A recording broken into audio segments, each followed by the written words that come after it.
kajian yang sudah saya lakukan kemarin. Hari ini kan kita janjian untuk saya melakukan edukasi atau penyuluhan terkait penyakit diabetes yang Ibu derita selama ini ya. Nah ini mungkin nanti saya cuma butuh waktu 10-15 menit untuk kita diskusi tentang penyakit diabetes. Nah, ini ada leaflet Ibu. Ini nanti bisa dibaca-baca untuk membantu kita diskusi pada malam hari ini. Mungkin Ibu sudah tahu diabetes itu apa? Penyakit gula ya? Atau kencing manis ya, orang lain bilangnya kan kencing manis. Di sekitar kita sekarang sudah banyak yang menderita kencing manis. Sebelumnya Ibu bisa berbahasa Indonesia ya? Bisa mencerna ya kalau diajak bicara dengan bahasa Indonesia? Bisa ya Bu ya? Oke, lanjut saja. Di sini kita buka yang pertama tentang diabetes. Diabetes adalah nggak kelihatan ya Bu? Ya saya bantu. Diabetes adalah penyakit yang terjadi karena terganggunya fungsi insulin. Nah insulin itu apa? Insulin adalah hormon yang mengatur keseimbangan kadar gula dalam darah. Nah kalau insulinnya itu rusak, otomatis dalam darah itu kadar gulanya naik karena tidak ada yang memproses. Nah itulah yang disebabkan oleh penyakit-penyakit gula. Nah kalau gula itu ada bermacam-macam Bu. Kadang kan ada orang yang bilang penyakit gula kering, ada yang bilang penyakit gula basah. Seperti Ibu ini, Ibu kan jari kakinya sudah diambil, sudah pernah diamputasi ya, sudah mengalami luka juga. Nah, untuk macam-macam penyakit diabetes, ini ada tipe 1 dan tipe 2. Kalau Ibu ini termasuk diabetes yang tipe 2. Yang tipe 2 itu dia tidak membutuhkan insulin, tetapi membutuhkan obat-obatan yang dikonsumsi setiap harinya. Ibu mengkonsumsi obat kan setiap hari? Obat apa Bu? Hemoperit ya, 2 mili diminum setiap hari, sebelum makan ya minumnya ya. Ya, itu berarti Ibu termasuk jenis diabetes golongan kedua, tipe kedua. Tipe kedua itu apa? Biasanya tipe kedua terjadi karena faktor gaya hidup yang banyak makan, pola makannya tidak teratur, tidak pernah aktivitas fisik, mungkin aktivitas fisiknya kurang. Nah, itu bisa menyebabkan diabetes tipe yang kedua. Kemudian di sini gejala-gejala diabetes ini ada Bu, sering buang air kecil, sering pipis, ya, benar ya. Terus sering haus, Ibu sering haus, waktu pertama kali mengalami gula sering haus ya. Kemudian sering lapar, mudah lapar, ya. Kehilangan berat badan, waktu Ibu pertama kali kena gula turun berat badannya. Awalnya dulu gemuk, sekarang turun berat badannya ya. Dan kemudian mudah lelah, gampang capek. Oke.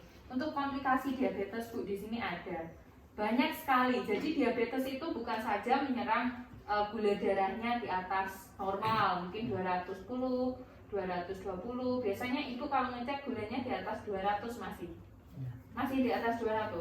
Oke. Nah ini ada bermacam-macam komplikasinya. Bisa menyerang permata, penglihatan. Penglihatannya Ibu terganggu. Nggak jelas gitu. Nggak jelas ya. Nah, bisa menyerang sampai ke kakinya. Bisa menyebabkan stroke juga. Kalau gulanya tidak teratur juga bisa menyebabkan stroke. Kalau gulanya tidak teratur juga bisa menyebabkan sampai ke penyakit jantung, sampai juga penyakit hati. Jadi penyakit gula itu kalau dibiarkan gulanya tidak terkontrol, lama-kelamaan akan menyebar ke organ tubuh yang lain, menimbulkan penyakit yang lain. Nah, oleh karena itu, di sini kita mau sama-sama berdiskusi dan belajar untuk bagaimana biar bisa mengontrol gula. Kan memang Ibu sudah terkena gula, tapi masih bisa dikontrol biar gula darahnya itu tidak naik, tidak terus tinggi, tapi terus stabil. Jadi tidak menimbulkan penyakit yang lain. Oke, kita lihat yang di bagian penelaksanaan DM-nya. Ibu, untuk Ibunya ini, untuk dietnya sudah teratur apa belum? Untuk makannya, pola makannya Belum ya? belum Teratur ya. Jadi di sini ada makanan-makanan, tapi sudah pernah dikasih tahu kalau makan untuk penyakit gula, untuk penderita gula itu Bu, Ya. makanya karbohidratnya atau nasinya itu tidak boleh banyak-banyak. Ya. Nasinya itu sedikit saja. Terus harus di sini rendah garam, nggak boleh banyak garam. Terus makanan tinggi kalium, boleh makan yang banyak itu seperti pisang, timun itu boleh. Terus makanan yang digoreng dan bersantan itu nggak boleh Bu.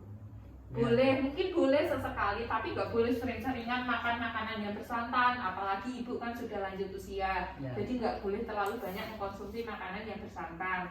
Dan juga mengurangi karbohidrat. Nah, untuk porsi makannya, di sini kan sudah ada anaknya ya, yang harus selalu memotivasi ibunya untuk mengasih menu makanan yang sesuai. Jadi dikurangi karbonya, terus jangan terlalu banyak mengkonsumsi yang asin-asin, Ya. karena itu juga berpengaruh untuk kesehatannya. Nah, ibu ini sering ngalamin itu nggak Bu? Kayak gulanya ngedrop, gulanya rendah, atau gulanya tinggi? Pernah. Pernah? Sampai ngedrop ya? Iya. Nah, kalau sampai ngedrop biasanya yang dilakukan apa Bu? Dikasih minum air gula. Oh, dikasih minum air gula, berarti sudah tahu ya caranya untuk mengatasi saat ngedrop. Kalau nggak ada air gula, bisa saja diganti dengan permen yang manis. Iya. Ya.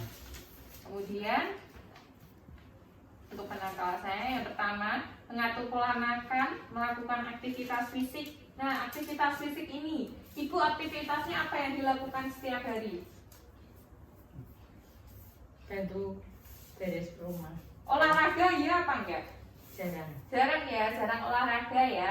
Nah, hari ini saya akan mengajarkan aktivitas fisiknya yang simpel saja Bu, mudah ini dilakukan. Jadi ibu nggak boleh tiduran terus juga nggak bagus, tapi kurang tidur juga nggak bagus, jadi harus seimbang.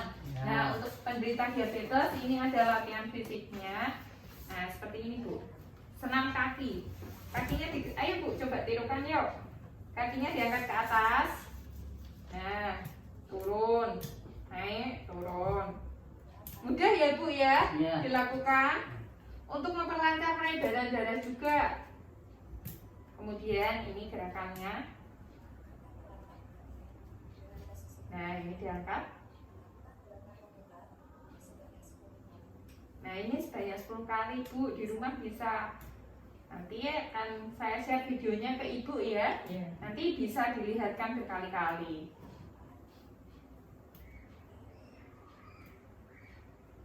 Oke, baik. Seperti itu ya Bu ya. Ya. Ya, ini Ibu jelas ya? Jelas. Jelas. Oke. Kemudian sering check up gulanya paling enggak ya Bu, 1 bulan sekali kontrol di puskesmas atau rumah sakit atau apotek Ya. untuk ngecek gula darahnya. Jadi kadar gula darahnya normal gitu ya. Iya. Oke. Mungkin ada yang ingin ditanyakan lagi terkait pengaturan pola makan atau aktivitas fisik yang dilakukan. Oh ya, sekalian ya Bu edukasi. Ini kan Ibu mengkonsumsi obat setiap hari ya. Ya. Setiap hari konsumsi obat. Nah, konsumsi obatnya mungkin Ibu minumnya jam setengah 8. Nah, kalau obat itu bereaksinya itu kan 3 jam. Jam 7 lah, kira-kira jam 7. Jam 7 3 jamnya berarti jam 10. Jam 10 itu seharusnya Ibu tidak boleh melakukan aktivitas fisik berat.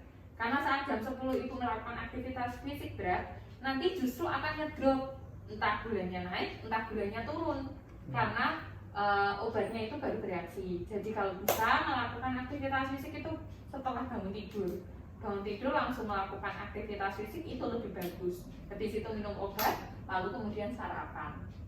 Ya. Itu ya. Iya. Juga dibantu dengan herbal tradisional, bisa dedaunan di sekitar sini kan banyak Bu yang berkhasiat untuk menurunkan gula, itu bisa juga dilakukan. Begitu ya Bu ya. Ya. Sampai sini paham ya? Ya. Jadi nanti dilakukan ya senam Iya. senam kakinya. Senam kaki. Oke, baik. Iya. Terima kasih ya Bu. Ya. Saya akhiri sampai di sini ya. Cukup Iya. sekian. Terima kasih. Iya.